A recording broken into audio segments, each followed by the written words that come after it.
Nah, kemudian di 43 ini data terbuka, ini cukup unik, ya tujuannya tetap sama Bapak Ibu,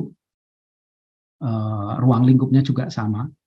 Jadi kalau kita memanfaatkan, mengembangkan open data, layanan data terbuka ini bukan berarti semua data di open ya. Ada undang-undang juga yang sudah memayungi gitu, istilahnya ada aturannya gitu ya.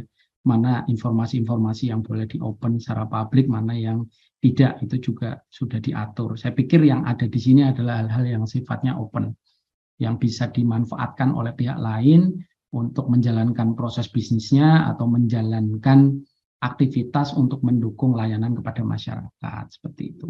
Jadi open data ini tentu kalau dikembangkan secara mandiri, ada banyak platform yang open source gitu ya, yang saya tahu banyak dipakai itu menggunakan cekan gitu yang open source, dan itu bisa langsung integrate dengan data GoID, karena itu juga menggunakan platform yang sama setahu saya itu.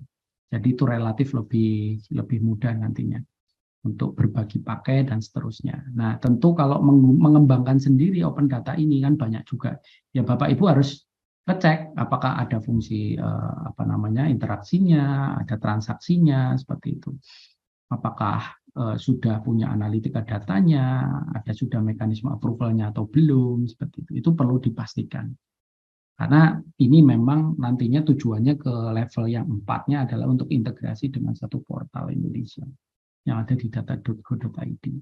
Kalaupun tidak menggunakan platform open source yang tadi saya sebutkan, ya tidak apa-apa, tetapi saya kurang tahu sih apakah itu memungkinkan untuk integrate dengan sana, untuk membangun integrasi dengan middleware yang ada di data.go.id. Saya kurang tahu, tetapi selama itu misal source code maupun database-nya itu tidak terenkripsi gitu ya, itu saya pikir masih besar kemungkinan untuk dielaborasi, untuk dikulik gitulah, supaya lebih maksimal di sana. Nah, tentu kalau mau 5 ya ini pemanfaatan tadi, layanan yang Bapak Ibu kembangkan di open data itu dibahas, direview setiap tahun gitu, sehingga ada rekomendasi untuk tindak lanjut berikutnya. Bagaimana misal integrasinya ini nanti ke data GoID gitu, bagaimana mekanisme pengumpulan datanya, bagaimana penerapan layanannya yang ada di manajemennya ini untuk menghasilkan informasi yang layak untuk masuk ke open data. Nah, seperti itu yang akan dibahas ketika layanan data terbukanya ini diklaim untuk masuk ke level 5.